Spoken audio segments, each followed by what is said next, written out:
Olá, queridos irmãos, bom dia, boa tarde, boa noite ou boa madrugada para quem está me ouvindo em diferentes horários.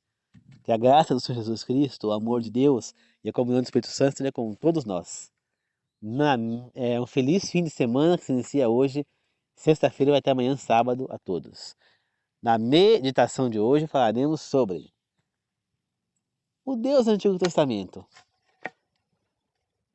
O que ele era?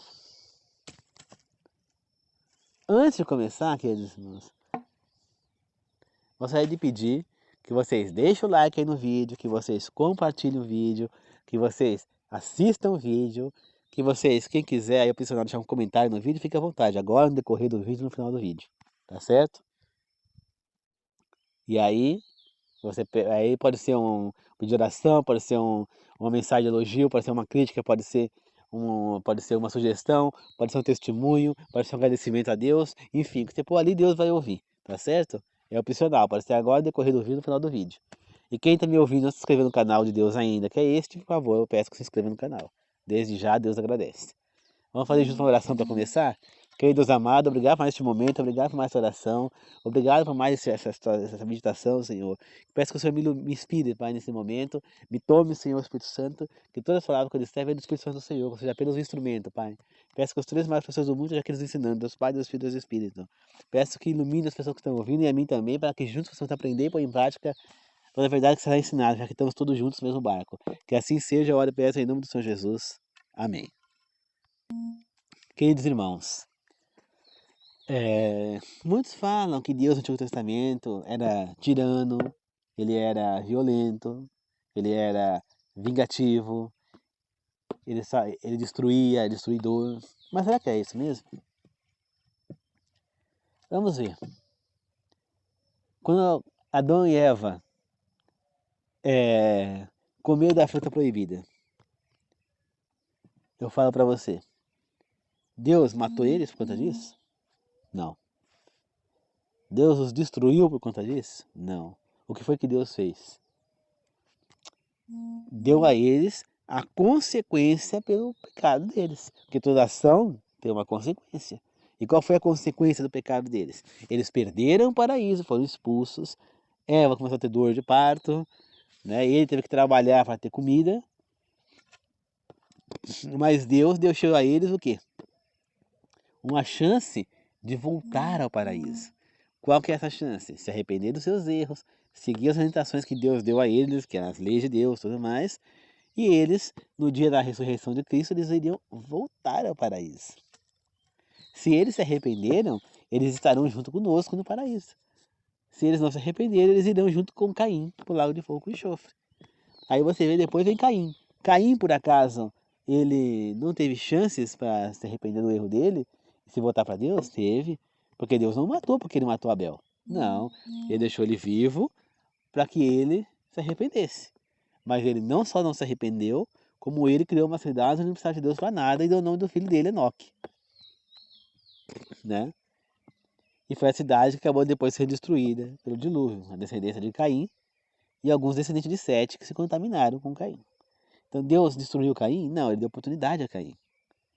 Depois você vê, passa o tempo, passou muitos anos até que veio Noé. Ele deu oportunidade a todas as cidades de Caim, da cidade de Enoque, né, que Caim fundou, para que eles se voltassem a Deus, para que eles mudassem. E Deus viu que eles já não tinham mais chance de mudar. Captaram? O vaso deles secou, né? Então quando você tem um vaso de barro, o barro seca, não tem como você remoldar mais. Então já não tinha mais chance de salvação. Então Deus falou, se eu não destruir esse povo, não vai existir mais nenhum ser humano que vai adorar a mim, que vai estar fazendo bem na nossa terra. A terra vai virar o que chamam de inferno hoje, vai virar um inferno, entendeu? Até a terra ia ficar só gente podre, gente má, porque já estava um nível de maldade gigantesco. Entenderam, queridos irmãos? Então, Deus então viu que não tinha alternativa a não ser destruir aquele povo. Por quê? Porque todas as descendentes de Sete estavam se contaminando. Você vê, por exemplo, Noé era filho único? Não, a Bíblia fala que ele tinha vários irmãos, né? Ele tinha muitos irmãos e irmãs. E cadê esses irmãos de Noé que não estavam na arca com ele? Eles se contaminaram com os descendentes de Caim. O pai de Noé era filho único de Matusalém? Não. Lameque tinha irmãos, Matusalém tinha vários filhos. E cadê esses filhos? Lameque morreu. E os irmãos dele? Se contaminaram. Matusalém era filho único? Não, ele tinha irmãos. Enoque não teve só Matusalém. E cadê esses irmãos? Se contaminaram. Então eu falo para vocês, por que Deus está fazendo isso? Porque, como está escrito na Bíblia, os descendentes de Caim estavam se enroscando com os descendentes de Sete. Portanto, estavam se contaminando. Então não existia mais essa oportunidade, essa situação. Então, ou Deus acabava com aquilo ali e salvava, ou a descendência não existe mais gente de bem. Você vê que os filhos de Noé já estavam se contaminando. Você vê que ele já não era, tanto que depois da descendência de Noé, você vê que os filhos dele, a descendência dele, se contaminou novamente, né? Então, queridos irmãos, a gente vê o quê? Se a descendência de Noé se contaminou novamente, significa que aquele dia foi muito pior, por isso Deus os destruiu.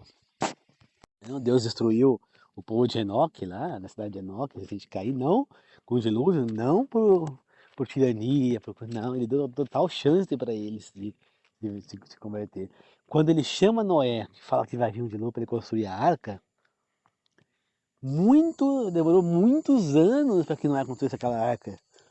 Nesse tempo todo foi pregado a essas pessoas. Vocês acham por acaso que Noé não falou, tome cuidado, vai vir um dilúvio? Você acha que Noé não pregou para aquelas pessoas falando isso? Pois é claro que ele pregou. Portanto,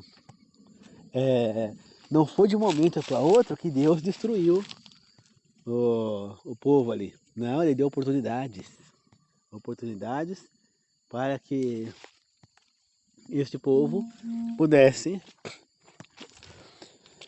se arrepender. Olha, por exemplo, nas pragas do dilúvio. Por acaso, nas pragas do dilúvio, Deus, ele, como é que fala? Ele destruiu os egípcios logo de cara? Não.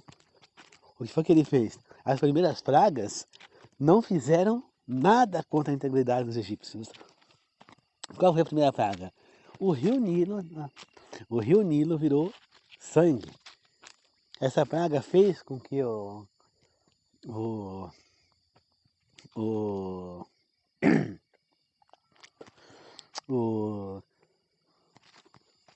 algum dano às pessoas, animais? Não.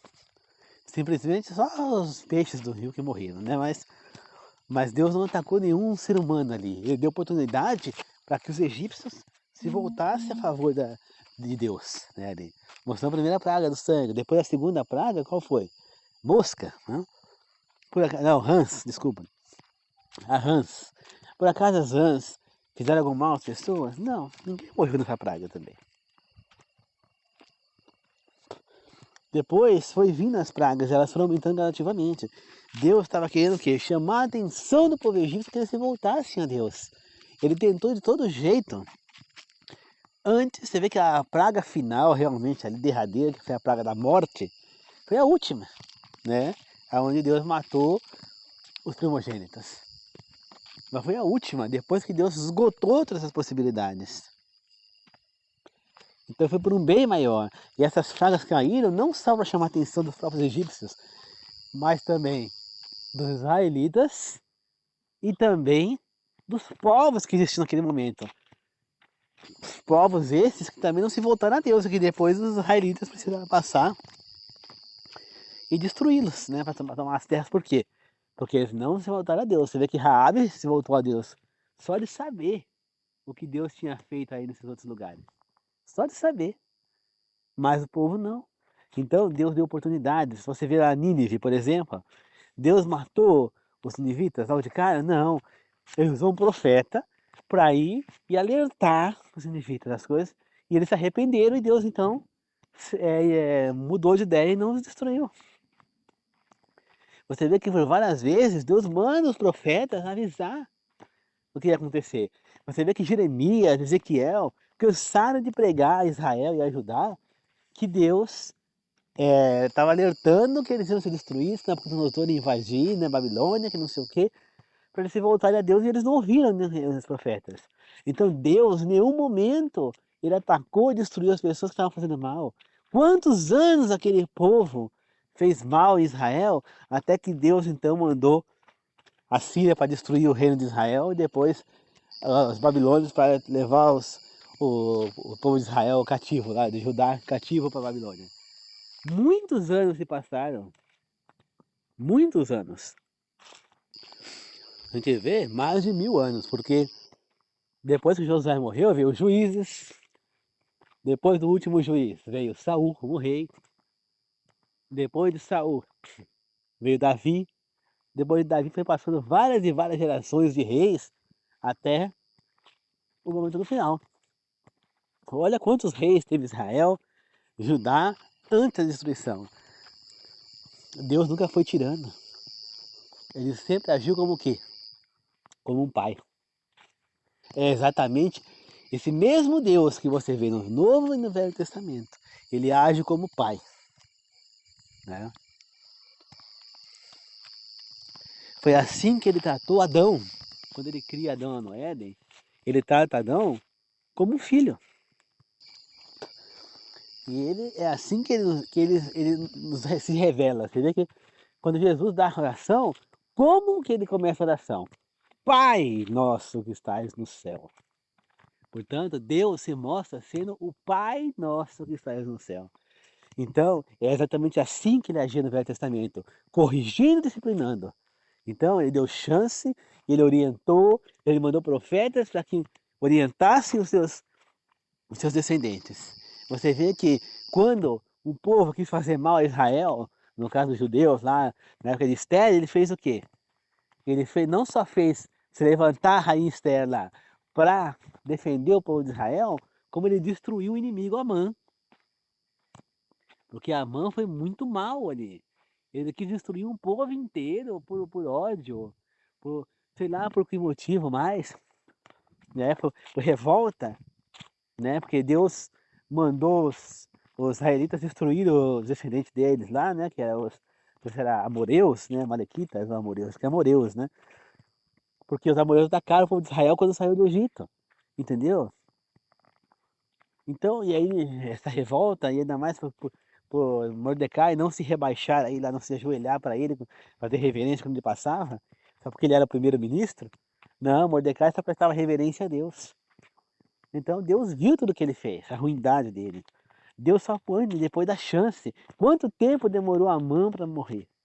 Tá enforcado, na própria forca. Ele teve chance de voltar atrás, de mudar. Deus nunca destruiu o inimigo. Você vê, ele podia ter matado Satanás lá no céu, quando ele se rebelou. Ele fez, não, Satanás está vivo até hoje. Por quê?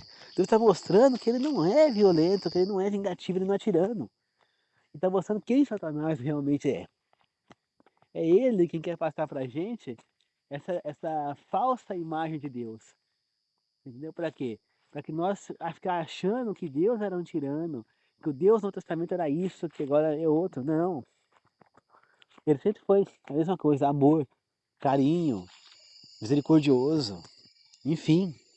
Ele sempre foi disciplinador, protetor, perdoador, justo. Ele nunca foi um Deus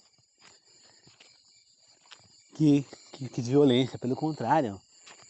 Os planos de Deus nunca foi essas guerras que aconteceram na Bíblia, nunca foi essa situação toda que a gente vê na Bíblia, não. O plano de Deus era outro plano, né? O plano de Deus era a humanidade vivendo pura e imaculada como era Adão e Eva antes do pecado. Depois que isso aconteceu, qual que era o plano de Deus?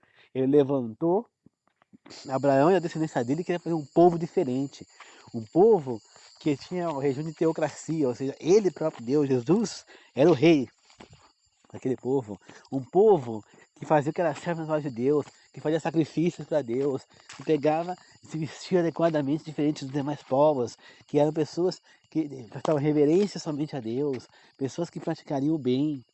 É exatamente isso que Deus queria daquele povo e é o que ele quer hoje em dia.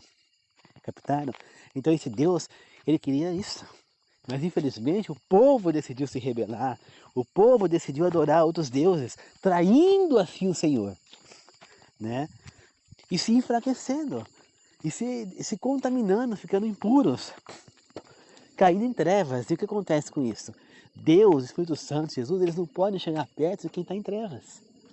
O Espírito Santo ele não consegue, porque a glória dele, a luz dele é tão forte, né, que ele não consegue chegar perto de quem está em trevas, quem está impuro. Então é por isso que Deus ordena que a gente não coma as carnes impuras, é por isso que ele ordena que a gente se mantenha puro, que a gente não consuma coisas que vai deixar a gente impuro, bebida alcoólica, assistir coisas erradas, praticar atos errados que vai nos tirar a pureza. E é isso que Deus quer de nós. E é aquele que é daquele povo. Mas eles foram incapazes de seguir ao Deus que libertou eles daquele Egito. E foi por isso que tudo aconteceu no Velho Testamento. Ah, mas por que ainda não aconteceu no Novo? Porque o Novo Testamento, ele não veio para mostrar. O Velho Testamento já mostrou as batalhas. O Novo Testamento, ele tinha uma outra missão. Entendeu? Cada testamento, cada parte da Bíblia tem uma missão. O Velho Testamento está demonstrando quem é Deus.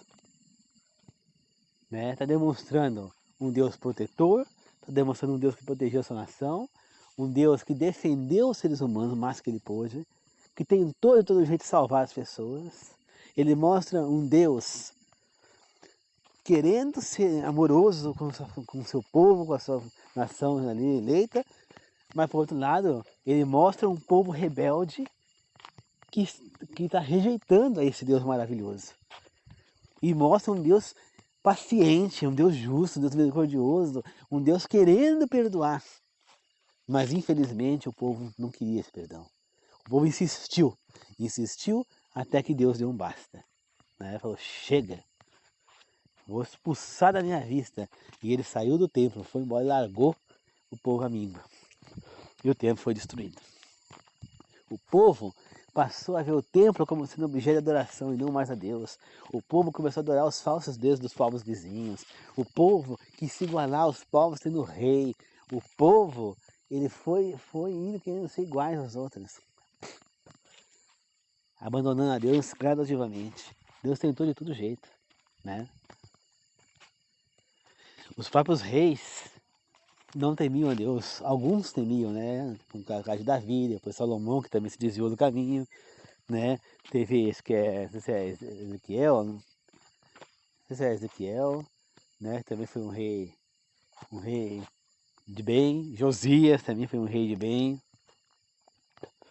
né? Enfim, né? Nós vimos reis que fizeram o que era correto perante os olhos de Deus, mas nós vimos outros que infelizmente não foram reis honestos. Então Deus chamou atenção. Você vê que no carro lá, Deus chamou a atenção de Eliaquim, chamou a atenção de Zedequias, e mesmo assim eles não ouviram, né? Deus tentou de todo jeito. Deus não chegou lá destruindo Israel. Não, ele tentou. Ele agiu como um pai deve agir. Entendeu? Então o Velho Testamento mostra a rebeldia de um povo e quais são as suas consequências. Já o Novo Testamento, ele tem uma outra visão. Uma visão onde está apresentando algo que até aquele momento era desconhecido para toda a humanidade. Que era a presença de uma outra parte da Trindade. Que é o Filho de Deus, Jesus Cristo. Ali ele é apresentado, né? Ali apresenta-se o Filho, né? Mostra ali o sacrifício que ele fez, né? Então você vê, ó, o livro de Mateus, ele começa com uma genealogia. Essa genealogia, ela mostra a descendência terráquea de Cristo, né? Então, ali mostra quem é o Cristo, ali a vida de Cristo na terra, tudo mais. Aí você vê o livro de Marcos também. O livro de Lucas já mostra uma outra genealogia também de Cristo, mostrando as gerações até chegar nele, né? E já o livro de João, ele apresenta Cristo como Deus, mesmo. Né? João já começa o livro apresentando o Messias como sendo o Filho de Deus, sendo um dos criadores, podemos dizer, do mundo. Como é que João começa o seu livro? No início, o verbo era a palavra. O verbo estava com Deus e o verbo era Deus. Ou seja, o que João está falando ali, lá no início do seu livro. No início, Jesus, o Messias, era a palavra. Era ele quem disse, haja luz e houve luz. Foi ele quem fez o boneco de barro lá de Adão e assoprou nas narinas de Adão para dar o fôlego de vida. Ele foi quem santificou o sábado. Ele, Jesus Cristo, por isso que ele falava, o que Jesus falava lá, está revelado nos evangelhos, que ele, filho do homem, é o Senhor do sábado. Jesus estava lá, foi ele quem fez as criações. Claro, seguiu as orientações do Pai. Né? Então, aquele primeiro momento ali nos evangelhos apresenta Jesus como uma outra parte de Deus, que não tinha só o Deus Pai, tinha também o Deus Filho. Depois, quando Jesus chega ao fim do seu ministério ali na terra, Jesus apresenta a última parte da Trindade aos seres humanos, que é o Espírito Santo. E essa parte, ela demonstra o quê? Que o Espírito Santo, ele é uma parte dessa Trindade maravilhosa. Né? Uma parte dessa Trindade maravilhosa. Porque Jesus fala que ele vai embora, mas vai vir um Consolador, ele vai mandar um Consolador, que é semelhante a ele. Ou seja, se Jesus é Deus, o Espírito Santo também é. Então nós temos Deus Pai, Deus Filho, Deus Espírito a partir desse momento, representados ali. E mais, também é apresentado ali o maior ato de amor e de perdão que já existiu e que vai existir na história. Quando Jesus próprio, além de se fazer humano, ele morre naquela cruz, com exclusiva,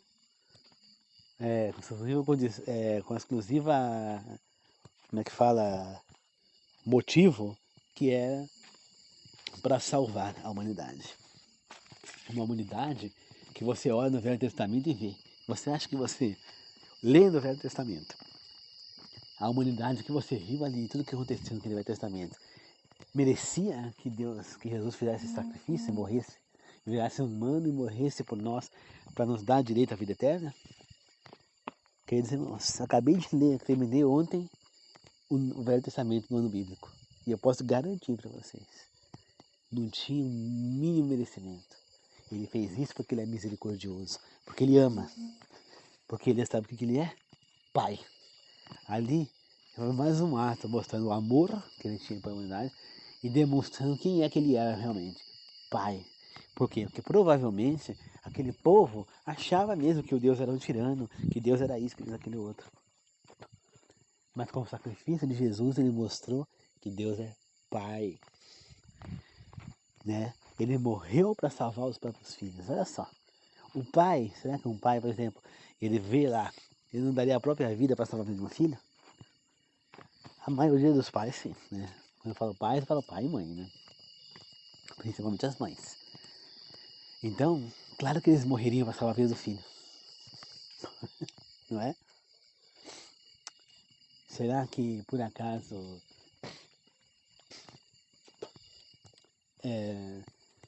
Deus fez exatamente a mesma coisa? Ele morreu não por um filho. Não.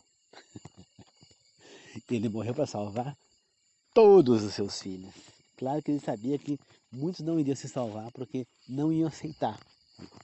Não iriam aceitar as condições para serem salvos. Mas ele sabia que muitos iriam se salvar. Graças a esse sacrifício dele. Que tinha aqueles que ia valer a pena o sacrifício. E aí ele mostra quem ele é. Amor, Pai. Né? E esse é o Deus que ele se mostra desde o início. Né? Ele criou, você vê que ele fez o ser humano semelhante a ele, em caráter, claro, não fisicamente, mas em caráter.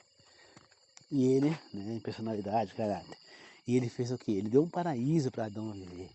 Vivendo num lugar cheio de frutas, de coisas, não faltava nada. Quando ele bem queria, chovia, né? Então, Deus não, ele deu tudo para Adão. E Adão é quem jogou tudo no lixo. Entendeu? Então Deus fez o que pôde, o que não pôde ali. Ele não queria o mal dessas pessoas que ele teve que destruir no caminho. Entendeu? Deus não é vingativo, não é ruim, pelo contrário, ele é amor. E ele teria perdoado Israel, teria não destruído o reino de Israel, se eles tivessem se arrependido de verdade, se eles tivessem voltado ao Senhor. Só que a gente viu claramente o quê? Que eles pegavam e eles estavam bem, eles se distanciavam de Deus, eles começavam a adorar outros deuses, começavam a fazer tudo errado, deixando as leis de Deus de lado. Aí o que acontecia? Aí Deus vinha na sua alta misericórdia, aí eles pegavam, Deus pegava, fazia o quê? Deixava eles viverem o que eles queriam. Aí vinham os inimigos e começava a atacá-los, né? Porque os inimigos passavam a ver eles como adversários, porque eles estavam querendo ser semelhantes a eles. Aí o inimigo pegava e vinha atacá-los. Quando eles começavam a ver que eles estavam apanhando, que eles estavam perdendo, eles então iam correndo se ajoelhar nos pés de Deus. Ele, misericordioso, ia lá, levantava um juiz, um líder e destruía os inimigos.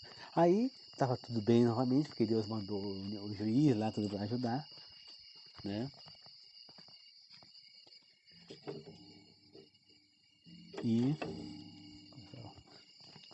E aí o que acontecia? Eles voltavam a se desviar do caminho. Agora não estou precisando de Deus, porque agora já se livrou do inimigo. Aí acontecia o quê? Deus outra vez deixava.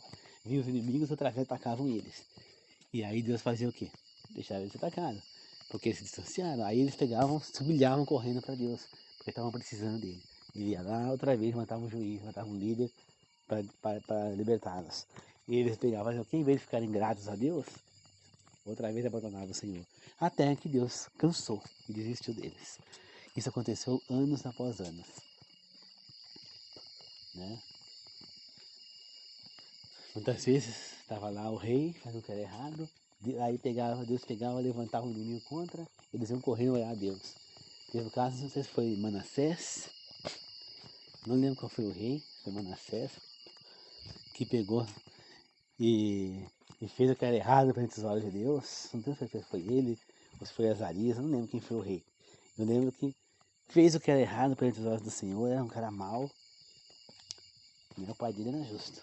E ele pegou, veio as filhas e levou ele cativo com muitas pessoas. Ele lá na cadeia, ele orou ao Senhor, pediu perdão a Deus, que Deus o ajudasse. E Deus viu o arrependimento sincero dele, mudança nele, e o libertou da cadeia e ele voltou para o reino e voltou a governar. Né? Então, Deus dá oportunidade. E Deus, ele vê o arrependimento, ele é tão misericordioso que ele devolve o poder da pessoa e devolve as coisas. Só que o ser humano vai lá e faz o quê? Quando consegue recuperar tudo, vai lá e dá um pé na bunda de Deus de novo. Né? E é isso que a gente vê no Velho Testamento. Um Deus que vai lá, ajuda, o povo que vai lá o rejeita, o trai com outros deuses, com outros ídolos, e aí ele se afasta, o povo começa a sofrer, aí corre, aí os ídolos não podem fazer nada, porque eram deuses falsos, não tinham poder algum, eles corriam para quem? Para os ídolos para salvar eles? Não, corriam para Deus. Aí Deus ia lá no seu ato de misericórdia e salvava de novo. É isso que eu vejo no Velho Testamento. Um Deus misericordioso que deu várias oportunidades ao seu povo e aos povos vizinhos também. Um Deus que só fez justiça o tempo inteiro no Velho Testamento. Ele nunca foi tirano, ele nunca foi violento, ele nunca foi vingativo. Ele fez o que era certo ser feito ali. Então eu vejo sempre um Deus de amor, pois ele sempre amou seus semelhantes. Ele nunca gostou. Cada humano que morreu no Velho Testamento, ele sofria junto, ele chorava junto, pode ter certeza disso, porque ele ama todos os seus filhos por igual. E a vontade dele é que todos estivessem na vida eterna, embora ele saiba que muitos não estarão. Mas Deus sabe disso, sempre soube. E o ato maior de amor do mundo, que a gente vai entender isso, quando a gente entende a onisciência, onipresença e a onipotência do Senhor. Ou seja, quando a gente entende que ele sempre existiu, que ele é imortal e que ele sabe de tudo. Então, a gente entender que Deus, quando ele resolveu criar o mundo e a humanidade, ele sabia que se ele criasse o ser humano, ele ia ter que parte da Trindade ia ter que morrer ali na cruz, Jesus ia ter que morrer na cruz para salvar seus irmãos, que eles iriam traí-lo, eles iam fazer tudo isso que eles fizeram até hoje? Você acha que esse Deus não é amor? Por que então que ele criou esse ser humano? Não era ele não ter criado, que ele ter passado por tudo isso. Deus sabia. E aí não tem coragem de chamar um cara de vingativo, um cara de tirano, um cara que faz um ato de amor desse tipo, que cria o ser humano, mesmo sabendo que ele ia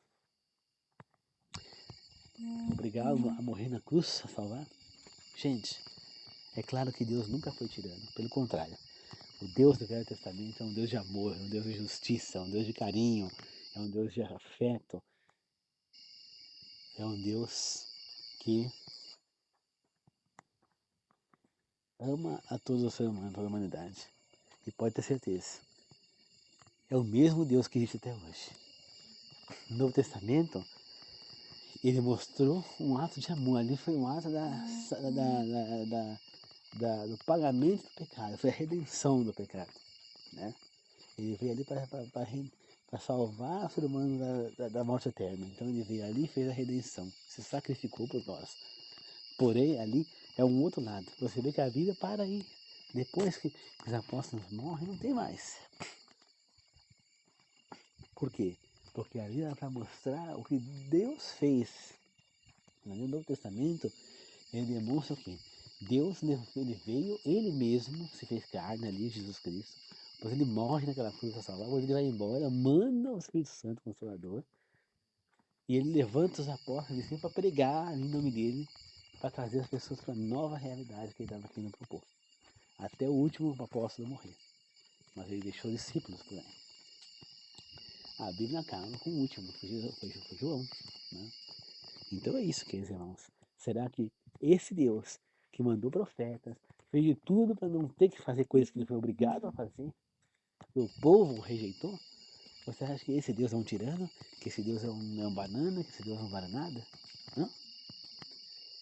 Vamos ficar aqui essa reflexão, tá certo? Vamos fazer uma oração para encerrar? Queridos Deus amado, obrigado por este momento, obrigado por estar comigo, obrigado por estar ao meu lado, obrigado por esse amor, por esse carinho que você tem por nós, por essa misericórdia, obrigado por estar do meu lado, do lado das pessoas, Senhor, por nos amar dessa maneira, Pai. Obrigado pelo sacrifício que o Senhor fez para nos salvar. Obrigado, Senhor, por tudo que você tem feito pelos nossos seres humanos desde a criação, mesmo com nós virando as costas para você, lhe traindo você, né? Com todo amor e misericórdia do mundo, Senhor. Muito obrigado por tudo, Pai. Eu peço, meu Deus, que você esteja sempre junto conosco, Pai. Que o Senhor esteja sempre junto, meu Pai. Que esteja com a gente, Senhor. Peço, Senhor, que o Senhor esteja ao meu lado, meu Deus. Esteja comigo, meu Deus. Que o Senhor me ensine e ampare, Senhor, como sempre fez, Pai. Peço que ampare também as pessoas que estão me ouvindo, Senhor. Se tiver alguém que estiver trabalhando no dia de hoje, que está inscrito no meu canal ou não, que estiver me ouvindo, Pai, aqueles que estiverem inscritos, mas não estão me ouvindo, que eles possam voltar ao trabalho em segurança, Pai. Se tiver alguém indo trabalhar, que vai e volta ao trabalho em segurança, Senhor. Lhe agradeço por ter ido e voltado das compras que eu fui fazer hoje, Senhor, em segurança, Pai. Obrigado por ter essa comida na mesa, para não me faltar nada, Senhor. Obrigado, Senhor, pelo teu trabalho, Pai. Obrigado, Senhor, por estar me guiando sempre, Pai. Obrigado por todo o amor do mundo que eu tenho oferecido a mim, Senhor, pelas bênçãos que eu tenho me dado, Pai. Obrigado, Senhor, por purificar com a sua bênção, com o seu Espírito Santo, Pai. Obrigado por tudo que você tem feito por nós, Senhor. Peço também, Pai, aqui falando que Jesus Cristo esteja presente, que o Espírito Santo de Deus esteja presente aqui na minha casa amanhã, se inicia agora, se vai anoitecendo, que se inicie esse sábado, Senhor, que o Espírito Santo possa estar na minha casa, Jesus Cristo, que eu possa sentir a sua presença, que você possa ter amor e alegria desse aqui na minha casa, Senhor. Abençoe a minha casa e a casa das pessoas que estão me ouvindo também, Senhor, inscritos no meu canal e daqueles que estão inscritos que estão me ouvindo, Senhor. Que todos possam ter um excelente maravilhoso estar na presença do Senhor. Que assim seja, meu Deus. Eu oro e peço em nome do Senhor Jesus. Amém. Obrigado, queridos irmãos. Que Deus abençoe a todos. Que a graça de Jesus Cristo, o amor de Deus, a comunhão do Espírito Santo esteja com todos nós. Tá certo? Que Deus abençoe a todos. E lembre-se, Deus é amor. Deus é Pai. Deus é Pai. E o que Ele fez foi agir como um Pai. Ele tentou de todo jeito disciplinar os seus filhos para que pudesse não ir por água de fogo para a morte eterna. Foi o que ele fez desde o início da Bíblia até o último livro da Bíblia, até hoje, enquanto tiver esperança, ele vai tentar livrar os seus filhos da morte eterna, como qualquer pai faria. Então essa é a melhor representação de Deus, Pai, né? Assim como está escrito no Pai Nosso, tá certo? Essa é a melhor representação de Deus. Grande abraço, queridos irmãos. Até mais.